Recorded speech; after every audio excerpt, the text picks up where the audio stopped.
Friends, welcome to my channel. आज आपण करणार आहोत नाश्त्याला असं मस्तपैकी पोटॅटो कटलेट। त्यासाठी लागणारे साहित्य आहे, मी इथे 10 ते 12 आलू उकळून साल्ट काढून घेतलेली आहेत, 1 वाटी मटार, 3-4 पाकळ्या लसूण, 10-12 हिरव्या मिरच्या, जिरं, कोथिंबीर आणि कांदा बारीक चिरलेला, चीज क्यूब आणि 10 ते 12 ब्रेडचे स्लाइस मिक्सरमध्ये बारीक करून त्याचे ब्रेड क्रम्स तयार केलेले आहेत। चला मग तयार करूया आपले पोटॅटो कटलेट।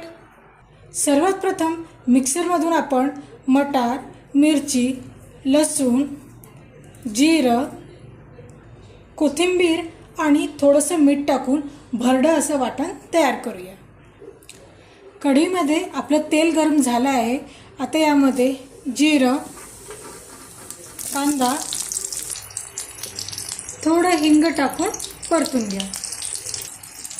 कांदा शिजत आल्यावर त्यामध्ये आपण मिक्सरमधून काढलेलं मटारचं वाटण टाकून 2 मिनिटं परतून घ्यायचं। त्यानंतर यामध्ये आपले सर्व मसाले म्हणजेच तिखट, हळद, धने पावडर, मीठ, चाट मसाला हे टाकून परतून घ्या। आता यामध्ये उकडलेले आलू टाकून भाजी छान मिक्स करून त्यामध्ये कोथिंबीर ॲड करावी। पहा, आपली कटलेट करण्यासाठीची बटाट्याची भाजी तयार आहे। चला आता कटलेट करूया। अशा प्रकारे मी इथे आलूचे मिश्रणाचे कटलेट तयार करून घेतले आहे। तुम्हाला हव्या त्या आकाराचे तुम्ही कटलेट तयार करू शकता। मी इथे एका प्लेटमध्ये 3 चम्मच कॉर्नफ्लॉवरचे पीठ घेतलेले आहे। त्यामध्ये चिमूटभर मीठ, चिमूटभर तिखट आणि थोडंसं पाणी मिक्स करून याचं पातळ असा घोल तयार करून घेणे। पहा, मी इथे असा पातळ असा याचा घोल तयार करून घेतला आहे।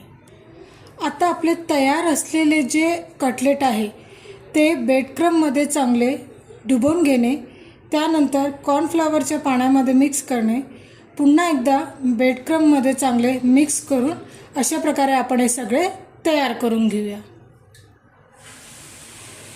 अशा प्रकारे आपले कटलेट ब्रेड क्रम्समध्ये मिक्स करून तयार करून झालेले आहेत। आता याला आपण छान कुरकुरीत असे तळून घेऊया। तेल गरम झालं आहे, आपण याला मीडियम गॅसवर छान 5 ते 10 मिनटं कुरकुरीत होतपर्यंत तळून घेऊया।